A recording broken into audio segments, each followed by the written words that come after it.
ingat sila. Kasi kung maraming impormasyon na hawak ang Saldico, mas maraming impormasyon ang Martin Romualdez o magko-collaborate ang magiging information nito sa mga naunang sinabi ni Saldico. Okay, pero alam natin na nag-trending over the week ang balita na nahuli si Zaldico. Tama? Sa tingin mo ba makakabuti? At ang nagbalita nito si Marcos pa, si Bongbong pa, Marlon. So, ang tingin mo ba? Laking blunder nun, sa katauhan mismo ni Bongbong Marcos. Kasi bakit kinakailangan ikaw mag-announce? Oh. Diba? Bakit hindi mo na lang pina-announce yan sa DFA official o kaya sa babaeng palengkera? Oh.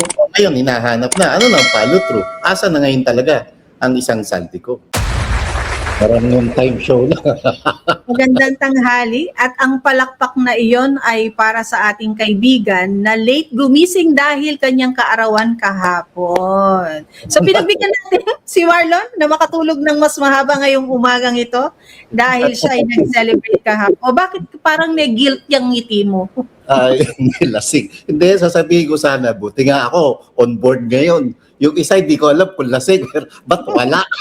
Hoy, pero yung isa, si Kuyang Ibi, ngayon pong mga oras na to, siya naman ang busy dahil sila ay merong isang malaking filing na gagawin. Sasagot po sila sa reply naman ni Executive Secretary Ralph Recto na dati namang Department of Finance Secretary sa sinampang kaso nila ng grupo nila Kuyang Ibi at Attorney Irene Caballes at ang iba pa nating mga kasamahan noong December 21 of last year. So nakikita natin na kung sila ay magre-responde ngayon ay kahit papaano umuusad ang kaso. Sana mabigyan ng ng hustisya yung PhilHealth issue natin na yan sa gobyerno. Sa madaling sabi, prepara nila ngayon yung kanilang counter-reply. Yes, tama ka dyan. At ngayon ay I think ngayon ang pang-5 araw at ngayon nila target na maisumite ito sa ombudsman. So atin hong bigyan ng dalangin ng ating mga kaibigan pagdating dyan. Ayun. Kumusta, Marlon? Thank you sa mga bumate. Thank you sa bumating kagabi sa munting salo-salo ko. Oo, patuloyin niyo ho. Ako, pasensya na. Alam mo naman ang aking sitwasyon. Patuloyin mo na. Maraming salamat po sa inyong pagpapatuloy sa ating duo ngayong araw na to, sa inyong pananghalian at pagkainan. Unang-una natin babatiin. Mayong ugto, mananghalian po tayo, sabi naman ni Miss Susan Padin ng Davao. Yung ugto po. Sabi niya, mukhang nanibago sila. Ang sabi naman ni Miriam Castillo, Marlon, lunch break tayo ngayon instead of breakfast. Opo. Bukas balik breakfast po. Promise. At meron tayong kaibigan bukas na ating makakapanayam Part 2 ito, take 2. Take 2 dahil yung una niya medyo naputol dahil sa yung una, inindihan mo kami.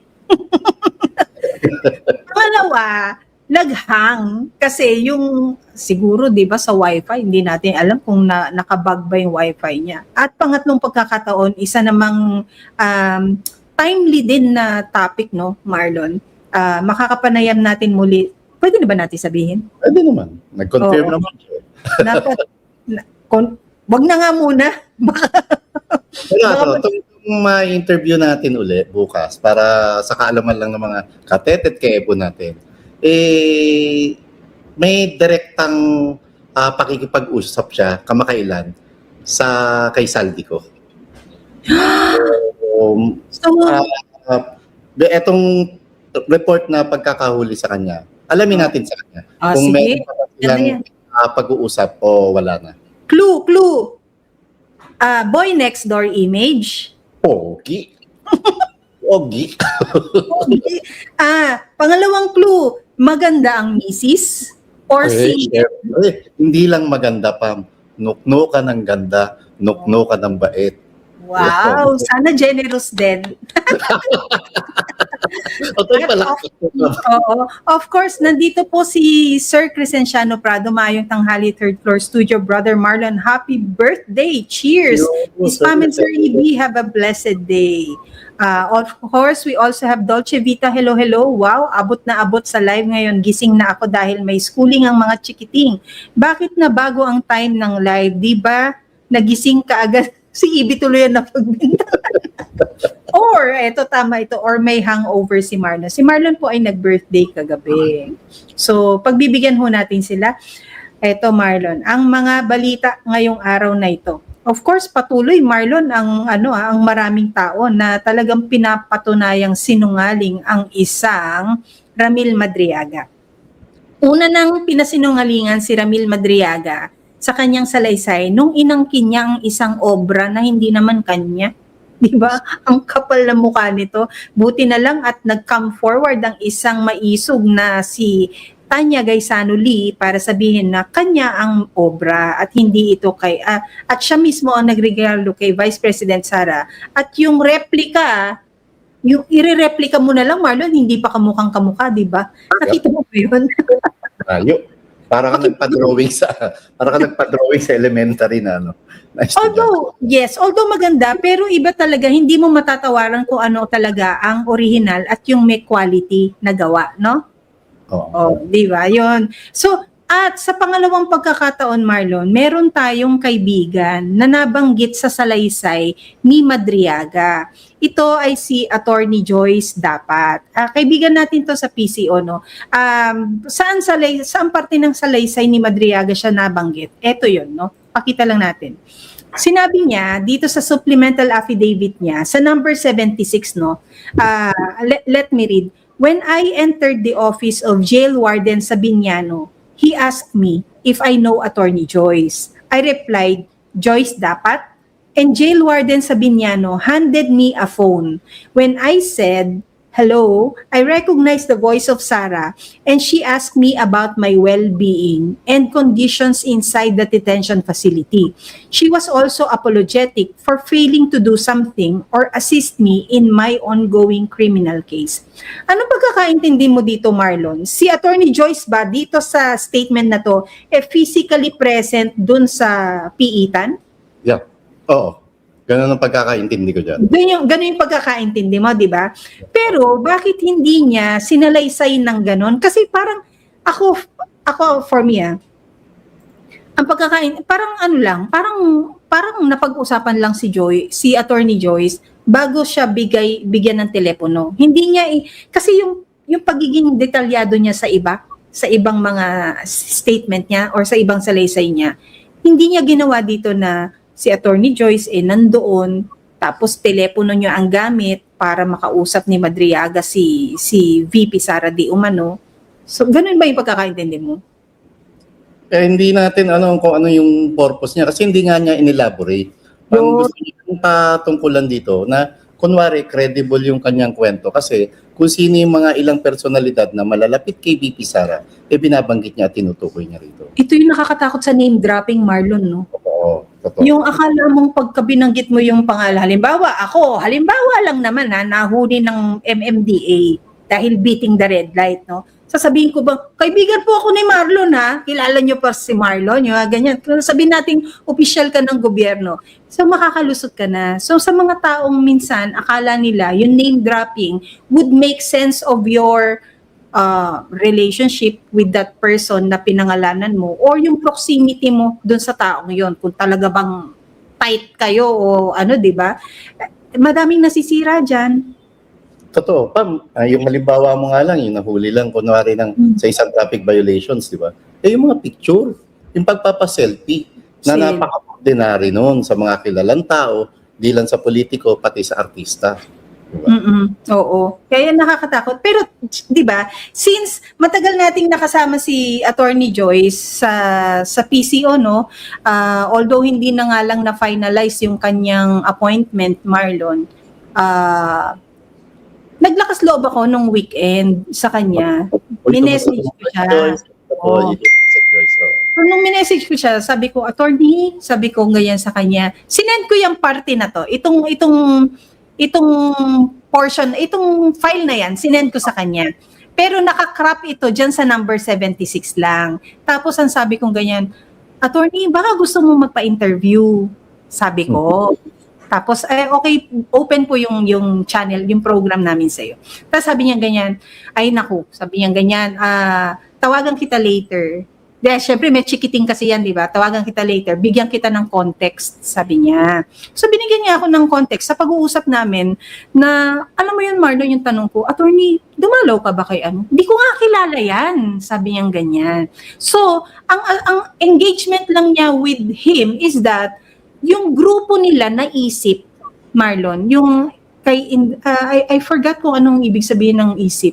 Inday Sara is my president? Baka. Yata na. Oo, yata.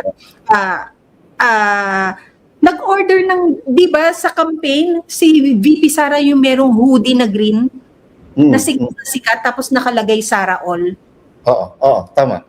Yun. Umorder lang yung grupo nilang yan ng 300,000 pieces of hoodies kay Attorney Joyce. Dahil si Attorney Joyce yata yung merong supplier nun na pinakamura, parang pinakasuki niya. Tapos sabi ko, so yun lang? Oo, sabi niya ganyan. Tapos, yung kumuha pa daw sa bahay nila nung order, wala pa si Ramil Madriaga. 3 lang na representante ng ISIC. Hindi pa kasama si Ramil Madriaga. Ibig sabihin, wala talagang connection na kagaya natin na magkaibigan. Kagaya natin nila Ibi na kahit malayo tayo sa kanya, magkaibigan. Nagkikita pa minsan-minsan, pero na-establish na natin na magkakaibigan. Ito wala. So, finally, sabi ko ganun, bakit ka po nabanggit dun sa ano? Nakausap ni Madriaga, si Vice President Sara, gamit ang telepono mo. Sabi niya, hindi ko malaman yun eh. Pero alam mo ba, Pam, sabi niya, December pa lang daw last year, Marlon, nakakarating na sa kanya na merong nagba-vlog na nakaalyado ng administration na ine-establish na, binibuild up na ba yung storya at dinawit na yung pangalan niya. So habang nakakarating sa kanya impormasyon na yon, syempre lawyer to, advance mag-isip, alam na niya. Dahil lahat tayo last year, di ba? Ang inaabangan natin last year yung February 6 kung kailan merong 1-year bar para makapagsampa ulit sila ng impeachment. Tama. So, isip nito na, baka ako nito, maisama. So, syempre, ang matalino, lawyer, kumuha ng certificate ngayon. Na? Sa BJMP, Marlon, na nagsasabi na siya ay walang record ng pagbisita sa PITAN kung saan nandoon si Madriaga since 2023 up to present. Tinanong ko, Attorney Joyce, bakit 2023? Nung bang before 2023, ikaw ba ay pumunta sa BJMP Bikutan Annex A? Sabi niya, hindi ko nga alam na yung Annex A na yan sa Bikutan. Sabi niya ganyan, hindi ko nga alam. Kasi Pam, sabi niya, ako ay isang annulment lawyer.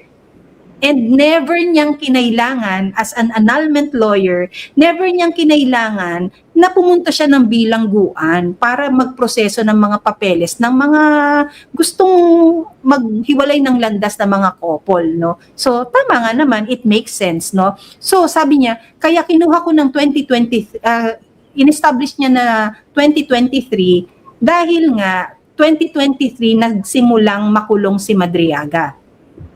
So, dyan niya, ayan, ang linaw-linaw, kinuha niya ito noong January 8. At sinasabi nito na siya ay never at walang record ng kanyang pagdalaw dyan sa PITAN na yan. Hindi ka maiinis? Actually, nagtataka rin ako Ano ang pakay ni Madriaga para isangkot yung pangalan ni Attorney Joyce na, tama, magkaklase sila di ba?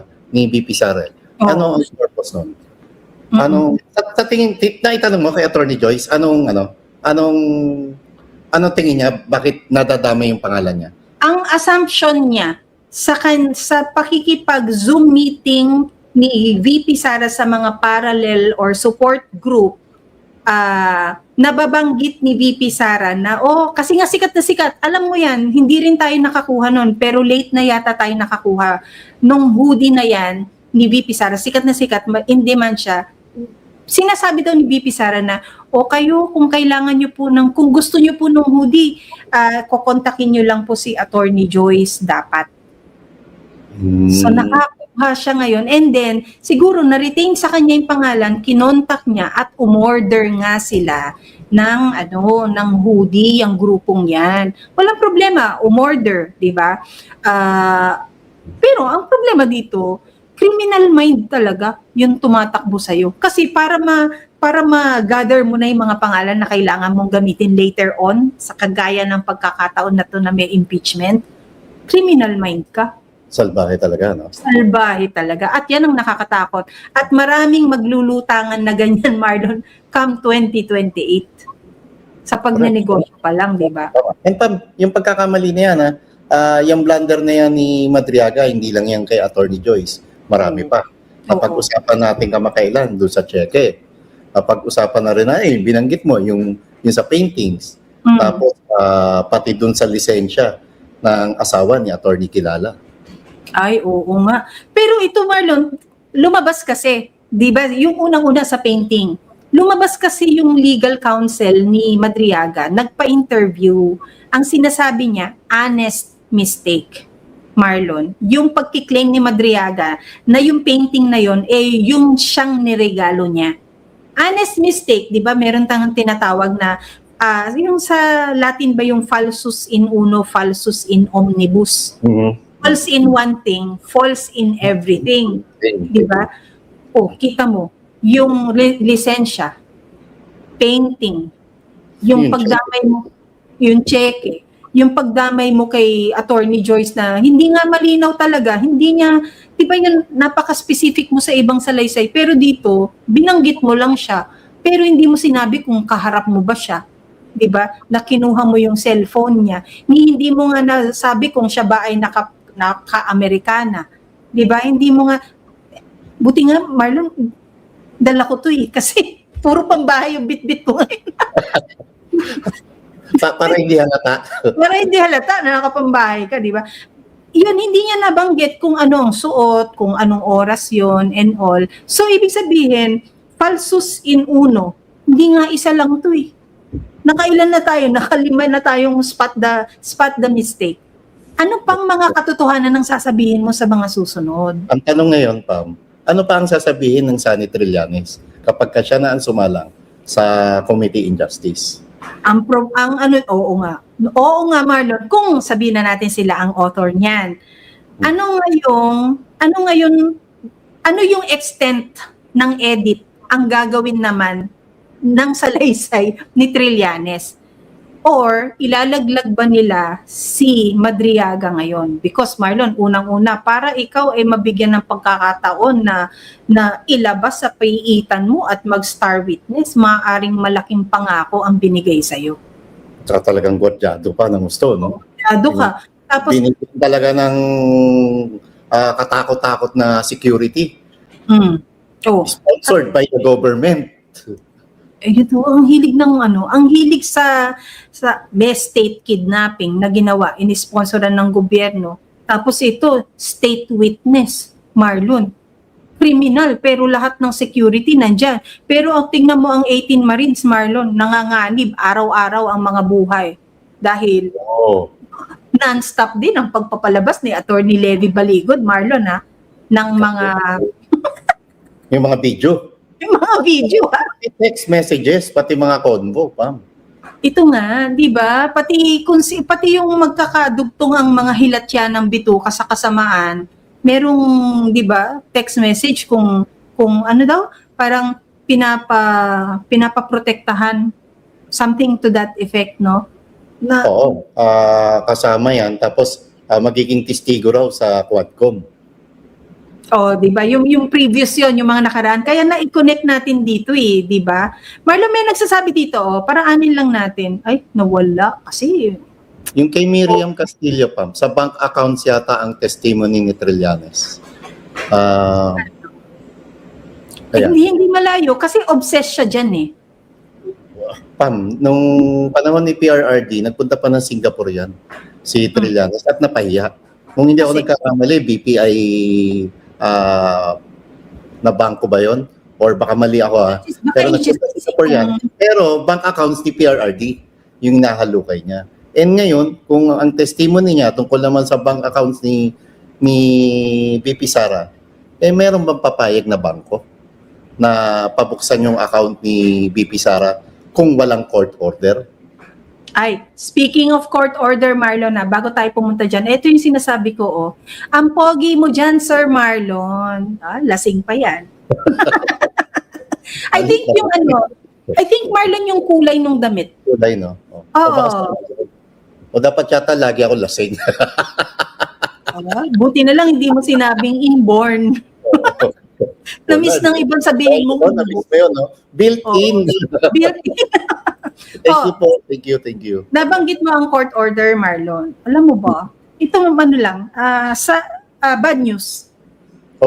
Nakarating sa atin, kasi nag-follow up ako, di ba mayroon tayong mga hinihintay na may sinampang parang TRO si Attorney Manscarpio, di ba, sa pagpapatawag sa kanya sa mga papeles nila sa BIR. Tapos yung mga yung mga filings na ginawa nila Attorney Vic and Attorney Torion at yung ibang grupo nila Attorney Luna for VP Sara, and of course the defense of VP Sara herself, no.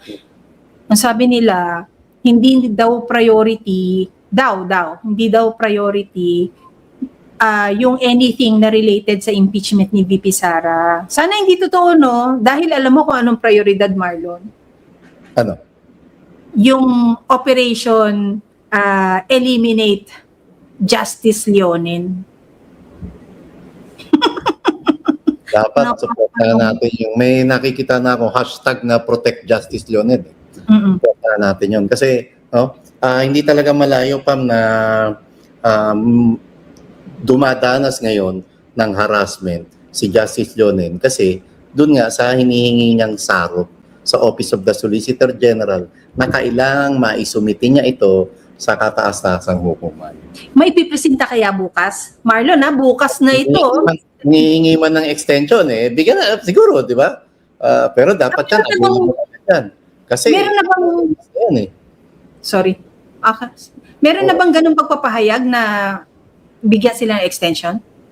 Pam, ganun naman lagi ang ganun naman lagi yung formula nila Ganun naman lagi na para lang mapatagal o dahil wala nga silang maibigay na dokumento, pinapatagal nila yung proseso. Remember, pero bakit itong oral argument doon kina Attorney Vic, ang tagal pa, di ba?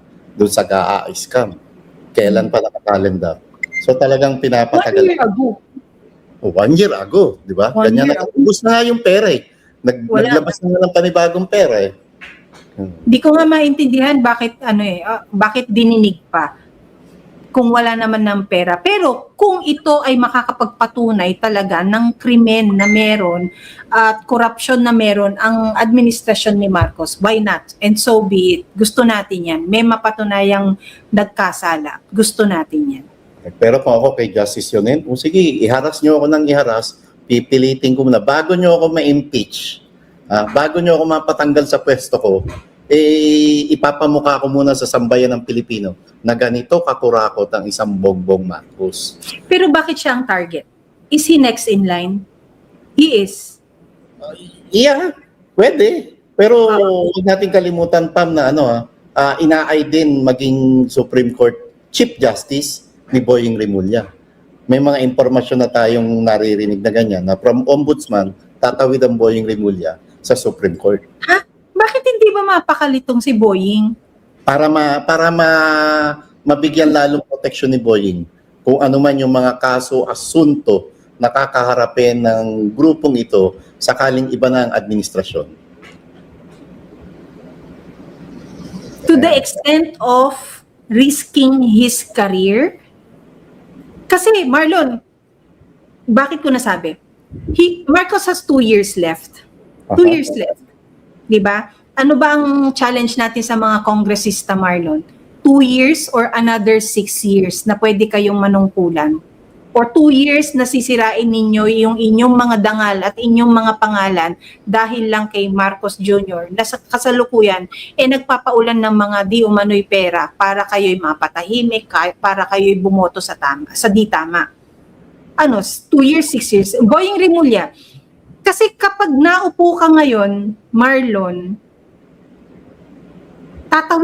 tatawid siya sa administrasyon ni Inday eh. Yep. Di ba? Abutan siya. And hindi na yung ma-impeach siya. Ipa-impeach siya bilang ombudsman o bilang Supreme Court Justice. Those are the directions and those are the risks na kailangan niyang i-consider ngayon na magpapakatao ka, magpapaka-lawyer ka, or magpapakasalbahe ka just because you want to show loyalty to Marcos Jr. Marlon, alam naman natin kung sino-sino ng administrasyon na nilundagan yan. Yep, tama. Sa tingin mo ba mananatili siyang loyal dito sa isa kapag siya ang umupo? Mang-usap-usapan nga eh. May direction na ba siya na ilalaglag niya yung fraternity brother niya na si Martin Romualdez? Na sinasabing kakasuhan nila pagdating ng May, ha? The question also, bakit May? May ilang araw pa tayo ng April to buy them time? Habol yung State of the Nation address ng Bongbong Marcos na merong mga senador na ipakukulong at hindi natin alam kung kasama ba sa ipakukulong ang Martin Romualdez. Pero, ingat sila kasi maraming impormasyon na hawak ang Saldico, mas maraming impormasyon ang Martin Romualdez o magko-collaborate ang magiging information nito sa mga naunang sinabi ni Saldico. Okay, pero alam natin na nag-trending over the week ang balita na nahuli si Zaldico. Tama? Sa tingin mo ba makakabuti? At ang nagbalita nito si Marcos pa, si Bongbong pa, Marlon. So, ang tingin mo ba? Laking blunder nun sa katauhan mismo ni Bongbong Marcos. Kasi bakit kinakailangan ikaw mag-announce? Diba? Bakit hindi mo na lang pina-announce yan sa DFA official o kaya sa babaeng palengkera? Ngayon, hinahanap na. Follow through. Asa na ngayon talaga ang isang Saldico? Walang problema yung ikaw ang nag-announce, pero totoo yung in-announce mo. Pero, another story, yung ikaw na ang nag-announce, tapos hindi pa totoo. Ano ka ngayon, di ba? Presidenting fake news peddler. At saka diba, dapat may follow-up ka agad. Ano na estado? May pinapunta na ba ang Philippine government na makipag-ugnayan sa Prague or kaya sa Germany government? Diba? Sa Czech Republic, wala. Di ba? Mas nakakakuha pa nga ng impormasyon sila Attorney Harry Roque, di ba? Na hindi nga daw totoo, sila Miss Maharlika na hindi nga daw totoo. And gusto nating maniwala na hindi totoo dahil Marlon, itong balita ni Zaldico, umabot na ito sa international stage para hindi pick upin ng mga local news outfit doon sa ibang bansa. Ito ay isang malaking balita kapag siya ay nahuli. Pero, ang another question dito, Marlon, bakit gugustuhin nilang magkaroon ng press release na nahuli si Zaldico kung mai-implicate naman sila ni Zaldico? Tama ba natumbok mo? Ibig sabihin, mas gusto na lang nilang nandun si Zaldico kaysa maiuwi sa Pilipinas kasi pag naiuwi sa Pilipinas yan, maraming ikakanta yan. Bagaman, madali nilang makuha yan or madali nilang magurgur yan para hindi na makakanta. Yun ang best case scenario for them. Pero bakit nga si Marcos pa ang nagsabing nahuli na nga? May implicate siya.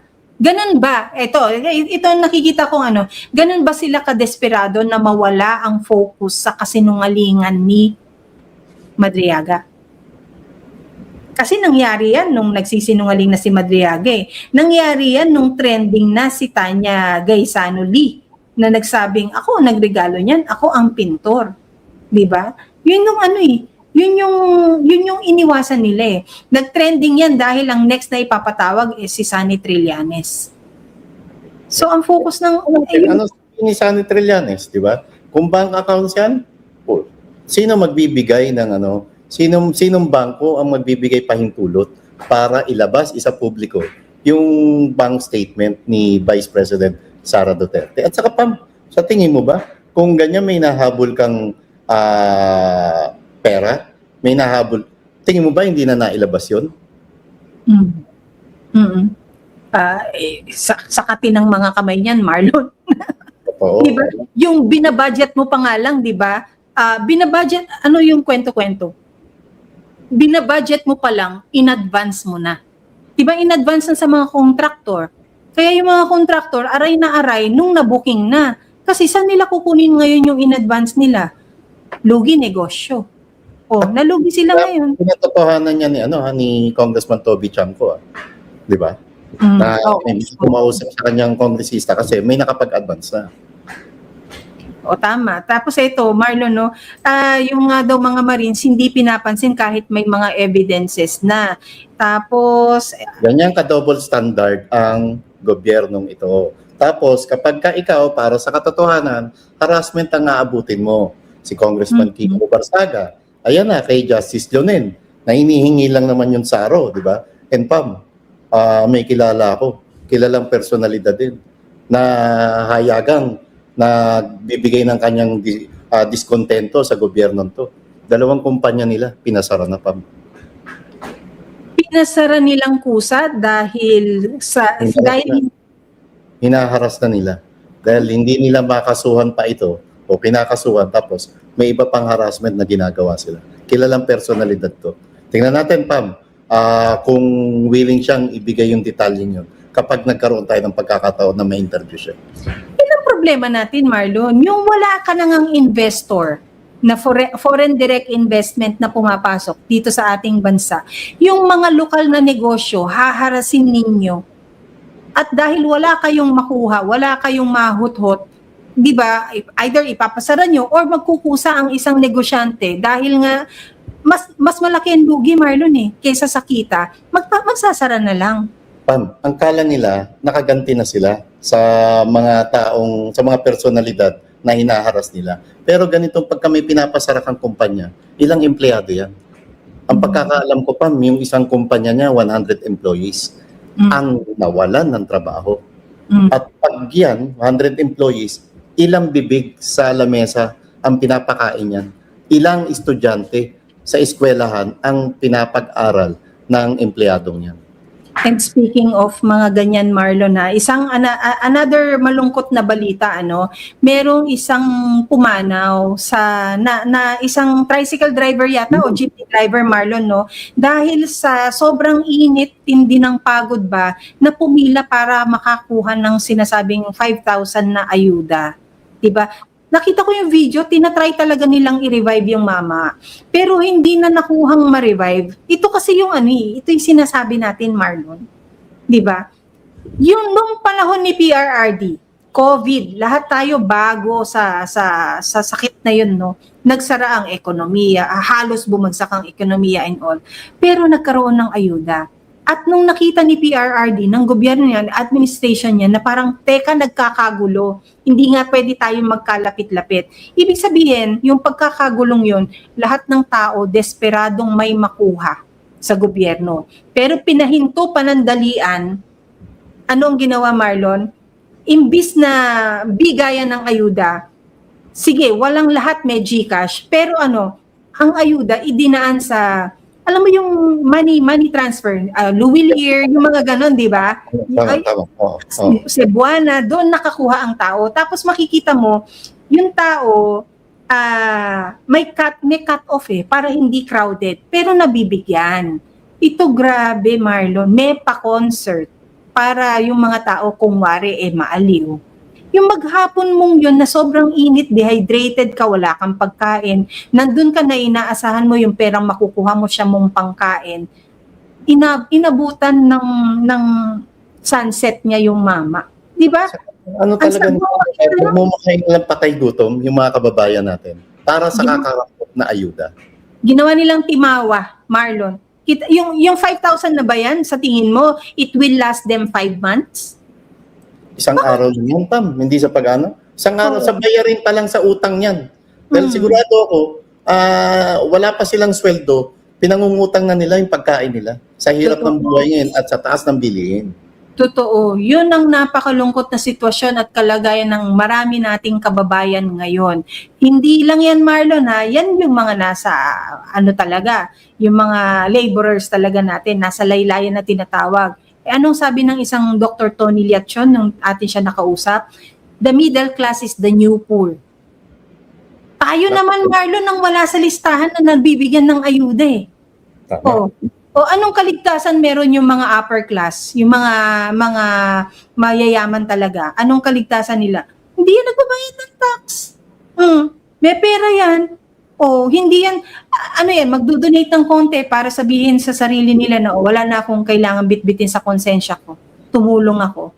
Pero sino ang lahat ng, di ba bayaran ng buwis? Sinong in-encourage pa nila, mag-file po ng maaga, blah, blah, blah, and things, no? Anong nangyari? Ang mga tao takot na dahil anong nakita natin last year? Yung wala tayong nakitang 5,500 flood control, 'di ba? Wala tayong nakikitang nakukulong at nananagot dito sa pagnanakaw na ginawa nila. Tapos ayan, ano yung kwento mo? May mga nagsarang negosyo. Yeah, tama. At hindi masisisi mga kababayan natin na magdalawang isip kung magbabayad pa sila ng buwis ngayong April kasi alam naman nila na nanakawin lang uli ito. Sa isang noon time, panawagan na suspendin muna yung value-added tax, ayaw nilang ibigay sa sambayan ng Pilipino para lang maibsan sana yung matinding pagtaas ng presyo ng bilihin. Alam mo kahapon, linggo, Marlon, no? Parang maghapon kung bit-bit kung ano yung napanood ko. Kasi napanood ko sa isang noontime show sa Showtime, Marlon, no? Ginest nila na players yung mga jeepney driver. Tapos nandun nagtrending ang istorya ni Tatay Hapon. Pangalan niya Hapon. Nickname niya Hapon. So dati siyang namamasada dito sa Maynila. Mula siya sa Bicol. So namasada siya pero hindi niya pag-aari yung jeep. So Marlon, nung nakipamasada siya ng jeep, may boundary siya na 900 pesos. So, at halimbawang at the end of the day, pag binabalik niya yung jeepney, alam mo saan siya natutulog? Doon na sa operator niya. Kasi wala siyang bahay dito. Wala siyang bahay dito sa Maynila. Nakipagsapalaran siya, literal. So doon siya natutulog sa operator niya. Nung nagsimulang magtaas ng hindi na niya afford yung boundary at yung gasolina. Sinoli niya yung jeep. Umalis siya dun sa operator niya. Pumunta siya ng Cubao sa mga bus stations na nagbabaka sakaling, alam mo yung, I don't know kung na-experience mo to, my friend, no? Yung halimbawang meron kang karga sa bus na kung mabigat, pag may tumulong sa'yo, swerte na yung tumulong kung maabutan mo. Diba? Usually kasi pagka ganyan, madalian lang din eh. Along EDSA yan, Marlon eh. If napipicture mo yung itsurang yan. So mabilisan yan na either yung sasakyan mo naghihintay na kasi kapag nagtagal ka, hulihin ka naman ng pulis, diba? Kung meron ka nakalabas na barya at naiabot mo kaagad, swerte naman na maabutan. So ganun daw yung naging kalakaran niya. So tapos mo saan siya natutulog? Sa overpass. Tapos, pinatawag sa isang game time show na highlight yung story niya na nahihiya siyang bumalik sa Bicol. Kasi daw, babalik ba siya sa Bicol na ang bit-bit niya yung dalawang kamay pa rin niya. Pero, ang rason niya nung pag-alis niya, yung dalawang kamay na yon ang magpapatuloy ng pagkain at pag-aaral ng kanyang pamilya at anak. Nakuhang huminto ng kanyang anak sa kolehiyo. Pero, ang maganda nun, mabuti kung meron lagi na mga pribadong tao na kagaya ni Vice Ganda na may kaya sa buhay, ang tumutulong. Hindi kaya yan ng pribadong Marlon tao. Ikaw kahit anong gusto mong tulong, hindi mo kakayanin lahat. Oo pa, may limitasyon. Oo.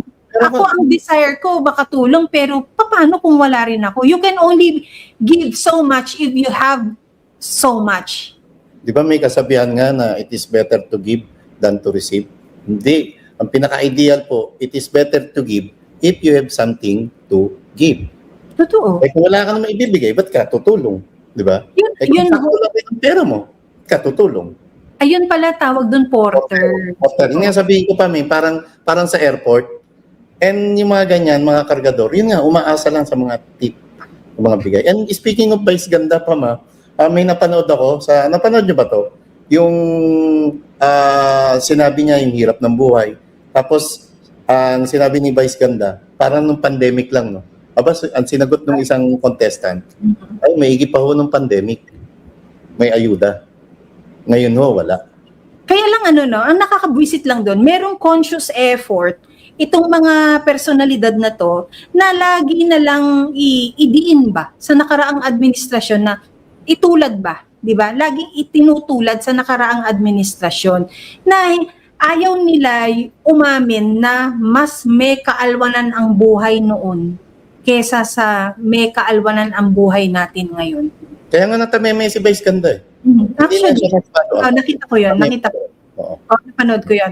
Pero tingnan mo ano ang focus ng maraming tao ngayon, ha? Hindi tuloy napigilan ni Sir Bobby Tiglao, Marlon. Dating Dating press officer? Dating press secretary. Sa'yo ba yun? Asakin. Dati siya press secretary, di ba? Dati siya. Hindi niya tuloy ngayon napigilan na magsulat ng kanyang column upang sabihin sa maraming tao, Marlon, no, na maraming Pilipino ngayon ang hindi gusto ang nanggaganap na impeachment ni VP Sara. At gusto nating maniwala, Marlon, na ito ay legit survey kumpara sa Okta. Kasi dito sinasabi yung oppose sa impeachment sa SWS 42%. Yung Pulse Asia 45%. Tapos yung suportado lang ay 26%. Sa WR numero 1, ang ayaw ng impeachment ay 53% at ang suportado ang impeachment ay 32%. Sa Okta naman, ito makikita natin, baliktad na baliktad. Suportado ang impeachment ng 78% kumpara sa ayaw ng impeachment na 13%.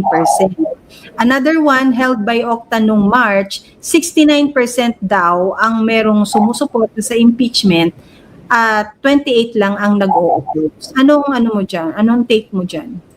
Unang-una, talagang mas dapat pag-usapan ng impeachment kaysa pag-usapan yung mga pagpapakulong sa mga big fish na ipinangako ni Bongbong Marcos doon sa sangkot sa flood control scandal. Magkano ba ang involvement na inaakusa nila kay BP Sara? 125 million pesos kumpara sa trilyong piso na ninakaw, binalasubas at pinagsamantalahan ng Marcos administration.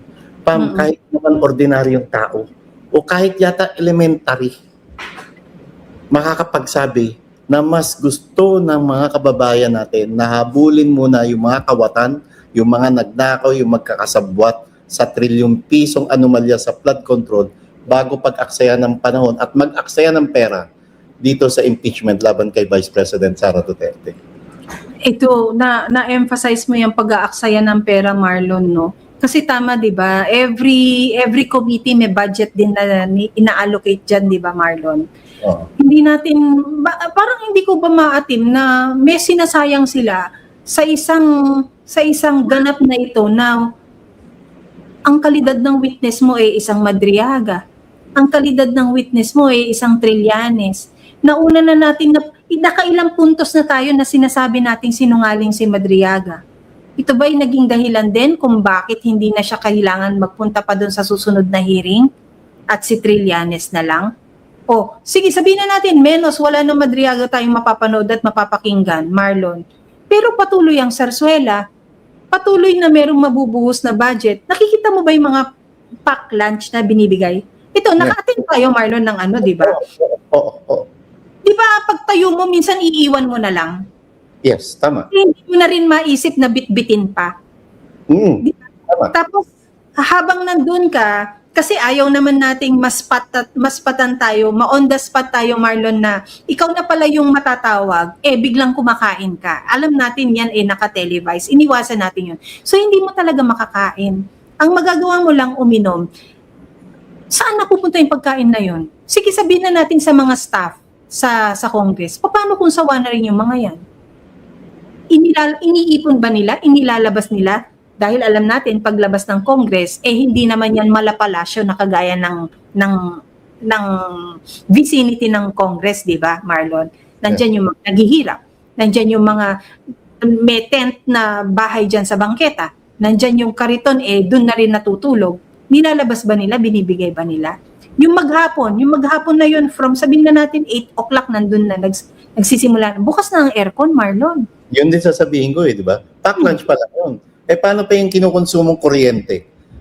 Para lamang sa pagdinig ng ng Committee in Justice. Oo. Pag-aaksaya ng pera, pag-aaksaya ng panahon, pag-aaksaya ng oras na ang tunay na motibo at intensyon nito ay para lamang siraan si Vice President Sara Duterte at hindi talaga para sa kapakanan ng mga kababayan natin. Bakit kailangan siraan si Vice President Sara Duterte? Dahil sila, ang administrasyon ngayon, ang mayroong totoong pagkukulang sa ating mamamayang Pilipino. At sa akala nila, kapag in-impeach nila si Vice President Sara Duterte, ay mapagtatakpan ang lahat ng kabulastugan na kanilang ginagawa. Marlon, sa mga oras na to, si VP Inday Sara ba ang kumukulo ang sikmura dahil walang makain? Para maimpluwensyahan niya na sabihin lahat kayo lahat kayo maging observant, lahat kayo manawagan sa gobyerno sa hindi nila ginagawang pagkilos ng tama. Hindi naman siya yung nagugutom So bakit ngayon na kapag nagsasalita ang maraming Pilipino, ginagawa ninyo kaming mga tanga na gumagawa kayo ng eksena na akala ninyo yung mga eksenang yan makakapagkalimot sa amin na kumakalam ang aming mga sikmura. Tapos diba? kukuha sila ng mga polluted na source. Polluted na resource person, di ba? Wala nang makain, Marlon, ng mamamayang Pilipino. Tama ka. Hindi lang naman jeepney driver ang apektado Basag ang hapag-kainan ng buong pamilyang inuuwian niyan. Hindi lang mga jeepney drivers, Marlon. Yung operators na akala nila kahit papano napaangat nila ang sarili nila sa kahirapan. Lahat yan hinto pasada. Meron ding pamilya yung operators na yan. Diba? Yan sa hindi mainam nga lang, Marlon, kung gutom lang apektado eskwela. Napapahinto ang mga bata sa wala. Pamela, enrollment na dahil sa June, pasok ka na naman po.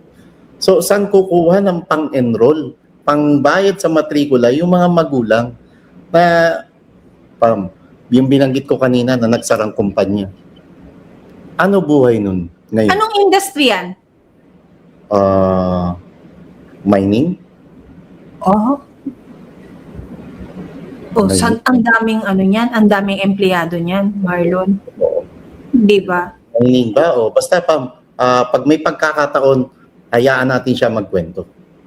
Pag na-interview natin siya. Yun nga. So, titignan natin. Maraming dapat pag-usapan. Bukas, Marlon aantabayan na natin. Bukas po ang continuation ng oral argument sa GAA. Tapos, bukas din, Marlon, yung dalawa bukas oral impeachment. Yung kay PRRD? Hindi, sa 22 pa yata yung kay PRRD. Oo. 20 ngayon, 21 bukas is oral argument and I think impeachment, 22 yung kay PRRD. So marami tayong tututukan, no? Marami tayong actually dapat bandayan. At ngayon, Marlon kasalukuyan ng ating mga kasamahan sa hakbang ng maisog at iba pang mga civil group, no, Marlon, nagtitipon sa harap ng Korte Suprema. Sa may Padre Paura sa Maynila. Patuloy pa rin yung pagtitipon ng mga kababayan natin sa Liwasang Bonifacio. Yung mga malapit lang po ron sa lugar na yun, pwede kayo magbigay ng suporta, pwede rin kayong makisali, makalahok sa ginagawang pagtitipon doon para ipakita natin yung diskontento natin sa gobyernong ito na batbat ng korupsyon. Sa maliit na paraan tayo po ay magpahayag ng ating pagkadismaya sa hindi na magandang pamamalakad na meron ang isang Bongbong Marcos. Ito po ang pagkakataon na iset aside natin kung ano ang kulay ng ating politika at ang ipaglaban po natin ay yung karapatan natin bilang isang Pilipino. Hindi tayo nandito sa bansang ito para magmanikluhod dyan sa mga nakaupo dyan sa palasyo. Sila ho ang dapat na naglilingkod sa tao. Tama, Marlon, yung kay Pinoy eh. Tayo dapat ang boss ng mga taong yan. Di ba? Sana kahit papano sa ibang kulay dapat na naituloy yun eh. Si PRRD, it was also PRRD who made us feel na tayo ang boss niya. Di ba? Yeah. So, may gusto ko bang basahin doon? Hindi, yung kay Tony Lopez, yung kay Marisol Piestada, ano kaya yun? Hindi ko na Grabe sinabi kanina ni Tony Lopez kay BP Sara, parang hindi lalaki, napakabasto. Sabi ni... well, we all know who Tony Lopez is. So, isa siyang veteran journalist. Ito na rin kasi, Marlon, yung mga naglalast hura, na alam na nila kasi na hindi na sila makakatawid sa susunod na administrasyon. Ito yung mga naglalast hura na nagpapakita na they are worth another roll or bankrolling of amounts para maipagpatuloy nila ang kung anong serbisyo meron silang ibinibigay sa administrasyon. Dahil alam nila na sa susunod na kapag si VP Inday Sara na ang umupo, walang masasayang na piso, Marlon. Lahat yan, ultimo sentimo para sa Pilipino. At nauna nang sinabi ni Congressman Toby Chanco, hindi kaalyado to ni VP Sara, na takot ang mga taong ito pag si VP Sara na maging presidente dahil sigurado ay mananagot sila sa kanilang ginawang katiwalian. Ay, bago tayo magtapos, Marlon, sa iyo bang mga bubuyog na nakapaligid sa iyo kagabi bilang birthday mo, meron ka bang nakuhang balita na meron ng mga namumuong numero para sa impeachment ni VP Sara Duterte? Wala pa rin, Pam. Wala pa rin. Pera pa rin ang inaantay. Okay. Talagang kung mga kongresista, hindi papayag na pumirma ng walang kapalit na halaga. Dapat mamantikaan ng mga nguso, ganun ba yon? Yep. O marolyohan ng mga daliri sa paan ng mga luggage ng pera? Ang malungkot dito, bahagi na yata ng kultura sa Kongreso na ang bawat galaw at kilos nila ay kailangan may kapalit na pera mula sa palasyo ng Malacanang. At nakakatakot yan dahil sinasabi ng ating konstitusyon na ang power of the purse, ang may hawak ng pitaka ng alkansya ng bansang ito ay ang Kongreso. So yun yung irony niyan, Marlon, no? Parang parang pinabantay natin ang blood bank sa mga vampira dyan sa Kongreso. Dali mo pa. Pinalapa mo na lang, di ba? Pinakain mo na lang. Tama. Unfortunately, that is the case. So tayo po'y manatiling nagmamatsyag at lumalaban para sa ating mga karapatan. Maliit man yan, pero kapag tayo po ay nagsama-sama, isang malaking hakbang ang gagawin natin upang magbago ang ating bansa. Correct. Marlon, your message. Happy birthday, my friend. Sa mga bumate, nairaos. Dagdag edad naman, Pam. At huwag nyo nang tanungin yung edad ko. Ganun naman talaga, manatili lang na mint green lagi ang damit mo, bata ka sa ating paningin. Alam mo, Pam, maging kahit anong bigat ng problema, lagi ka lang palangiti, palatawa, maging bungisngis ka lang, nakakadagdag ba tayong, Pam? At nakakalimot yun ng mga problema nating dinaramdam. Hindi